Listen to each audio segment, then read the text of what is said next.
Far beyond the edges of any map, there was a land where sounds grew like plants. Hills hummed softly under moonlight, rivers bubbled with lively chords, and trees rustled with gentle harmonies.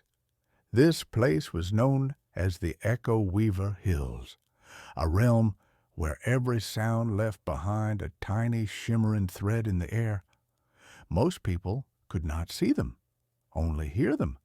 But there was one exception: Sena, a quiet girl with the rare gift to shape sound itself. Sena lived alone in a small house made of woven echoes, walls that trembled like soft cello notes whenever the wind touched them.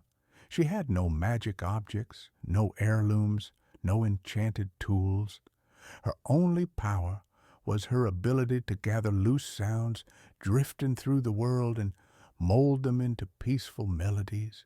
She would calm thunderstorms by smoothing their harsh booms into rolling tones, soothe restless forests by softening their rustling, and mend the morning birdsong when it shattered into chaotic chirping.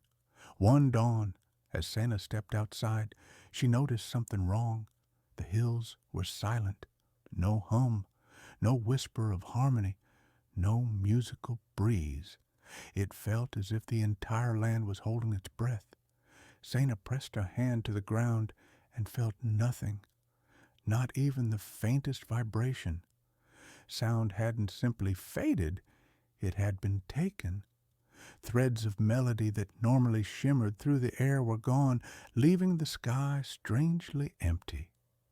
A heavy quietness settled around her, heavy enough to make her chest tighten. Then she heard it, a distant, faint scraping sound, unnatural and echoless.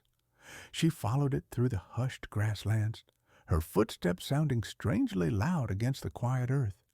At the foot of the tallest hill, she discovered a deep crack splitting the soil.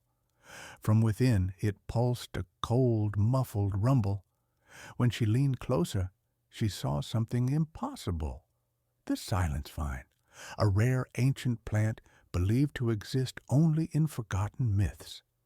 It grew by devouring sound, winding itself around melodies and drinking them dry until only quiet remained. But this vine was enormous, too enormous, spreading like a gray pulsing root through the hills. Sena felt fear squeeze her lungs, but she also felt something stronger: determination. "Echo Weaver Hills gave me my gift," she murmured. "Now it needs me."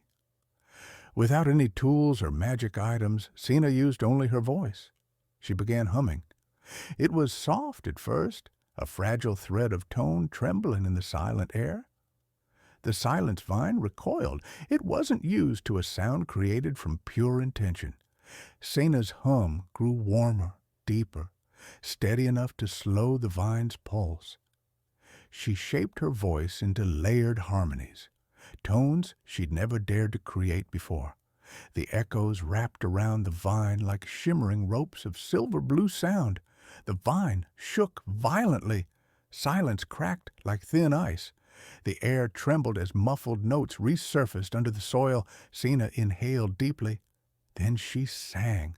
Her voice surged forward, soft yet unbreakable, spilling over the hills like a rising tide.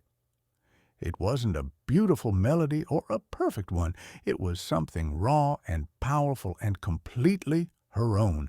The silence vine writhed, shrank, and finally dissolved into nothing but a faint, harmless quiet. And then the world breathed again. The hills hummed, the rivers chimed, the wind danced with harmonies reborn. Sena sank to her knees, exhausted but smiling. The Echo Weaver Hills had found its voice again, and so had she. She realized something she had never understood before. Her gift wasn't to shape sound. It was to give it courage. From that day on, when the hills sang, they always saved a gentle harmony for her, one that carried her name across the winds, reminding all who listened that even the quietest voice could restore an entire world.